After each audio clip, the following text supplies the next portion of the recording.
Okay, so we're going to look at the second part of section 1.4. We want to be able again to identify the value of a one-sided limit and identify the continuity at a point. What type of continuity do we have? We talked about those types of continuity. The three types that we could have were continuous functions. Means we can trace over it without lifting our writing utensil. We're going to abbreviate that with C. We talked about removable discontinuities.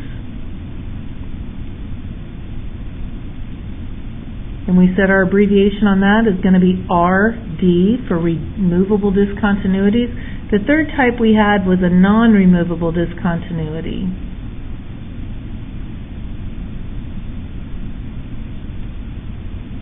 And we agreed that we would call that NRD, non-removable discontinuity.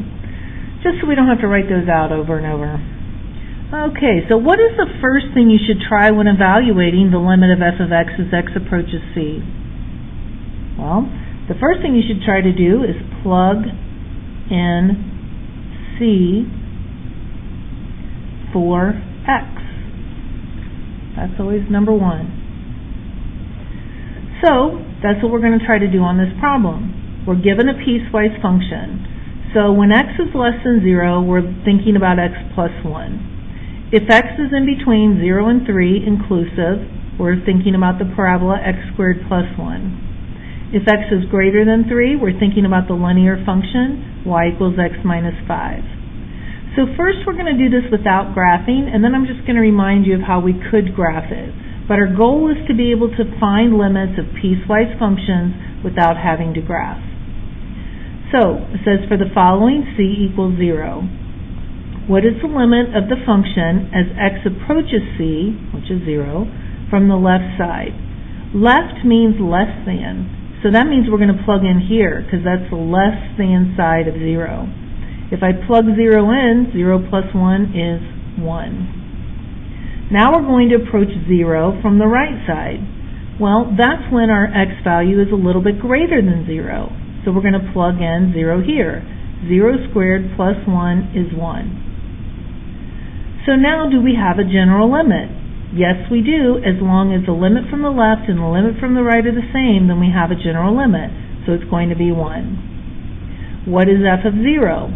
Well, when x equals 0, I use this function. 0 squared plus 1 is 1. When all of this is the same, when the limits from the left and right, the general limit, and the y values are all equal, that means that continuity at that point, that's going to be continuous. Keep that in mind. Now we're going to go over to when c equals 3. We're going to approach 3 from the left-hand side. So, that means less than 3. Here's the function that we use when our x value is a little less than 3. So we're going to plug in here. 3 squared plus 1 is going to be 10. Now we're going to go and we're going to approach 3 from the right side. Well, that's the greater than side. So 3 minus 5 is negative 2.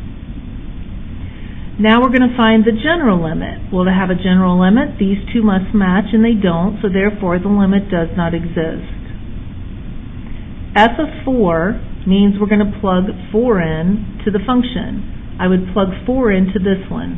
4 minus 5 is negative 1. Okay? Let's add on one more thing here. What's f of 3 going to be? Well, we look at where it's equal, and it's going to go here, so 3 squared is 9 plus 1 is 10. Alright, so looking at all of this information, we should be able to discuss the continuity. All of these were the same, so it was nice and continuous at x equals 0. These were all kind of messed up and different. We would actually be looking at those. And because of that, we have a non-removable discontinuity at x equals 3.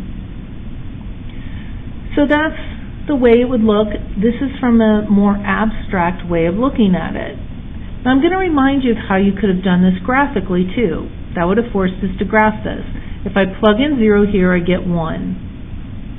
And I should be using an open dot And this is a line. This is y equals x plus 1. So it's a line with a slope of 1, with a y-intercept of 1. So it's going to go down something like that. My slope might be a little bit off. Okay, with this one I'm going to plug 0 in. 0 squared is 0 plus 1 is 1. So now I'm going to fill in that dot.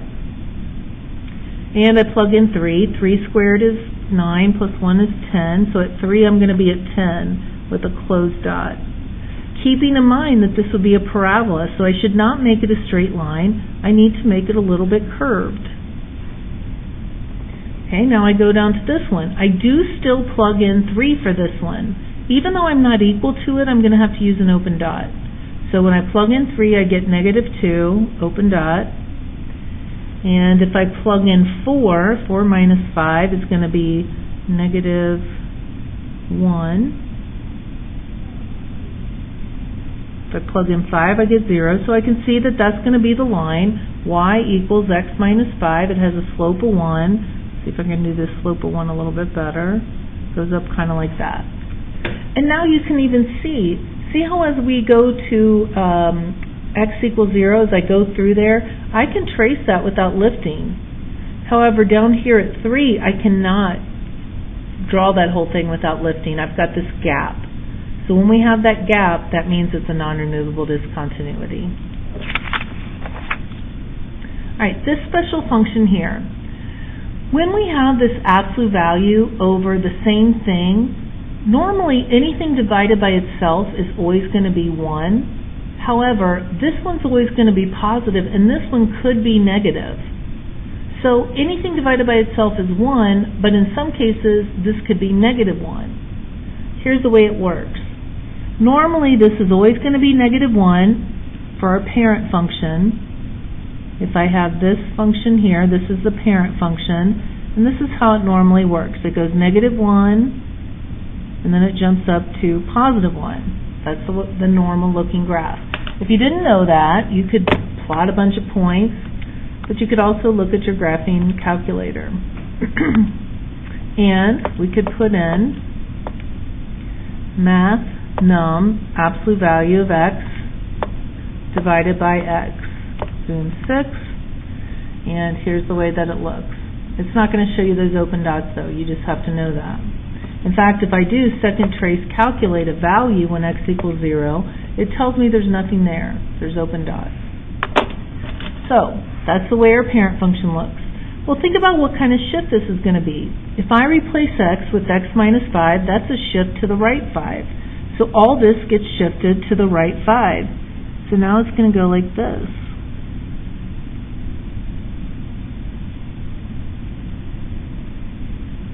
So that's the way it's going to look. The limit as we approach 5 from the left is going to be -1. The limit as we approach 5 from the right is going to be +1. The limit overall as we approach 5 does not exist. That's because these two L values must be the same in order to have a limit.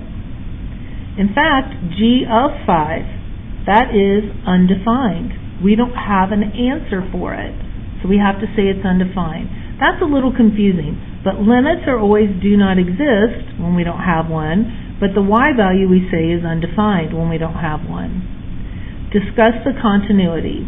Well, it's always going to be continuous, except for we have a non-removable discontinuity at x equals 5. But all the rest of the time it's going to be continuous. Okay, then we just have a little bit extra practice here. This kind of function, you have to know what it looks like. It's -1, +1, but this is going to be a shift to the right 2. And this is one you just have to do graphically. If I approach 2 from the positive side, I can see that that is going to be 1. On this one, we're approaching 2 from the positive side. That means the greater than side, so I'd plug 2 in here. 2 squared is 4, minus 5 is -1. Okay, the last couple here, discuss the continuity on the closed interval.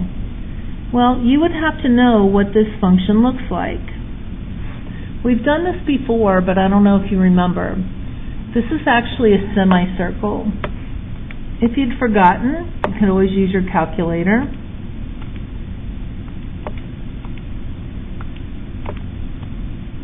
Here's the way it looks. So it is a semicircle. But it's asking us for the continuity from -3 to +3. Well, it is continuous from -3 to +3. So therefore, we would say it's continuous over -3 to +3. All right. This one, it's asking us over this interval from x equals 0 to 4, would this be continuous? Well, this is a linear function. Here's our two functions, y equals 2 plus x and y equals x minus 3. A linear function's continuous. This linear function's continuous. But we're switching functions at x equals 1. So I'm going to need to plug in 1. If I plug 1 in here, I get 3. If I plug 1 in here, I get -2. Uh-oh. So since those values are not the same, then we know that we are not actually going to have a continuous function. Because these are different y values, this would be a non-removable discontinuity at x equals 1. And then I check, is that value in between those? It is. So that's what it was asking us about. If I wanted to check this graphically, I could put in 2 plus x. When x, I go to test, is less than or equal to 1. And then I'm looking at x minus 3,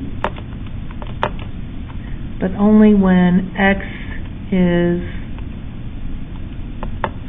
greater than 1. And on this one, I'm only looking between 0 and 4, so I'd want to check my window. Just make it go from 0 to 4. That's the only part of the function that I'm supposed to be even looking at. That's my closed interval. So now when I hit graph, here's the way it looks. And we can see this big gap, and that proves that we do have that non-removable discontinuity. I could hit trace.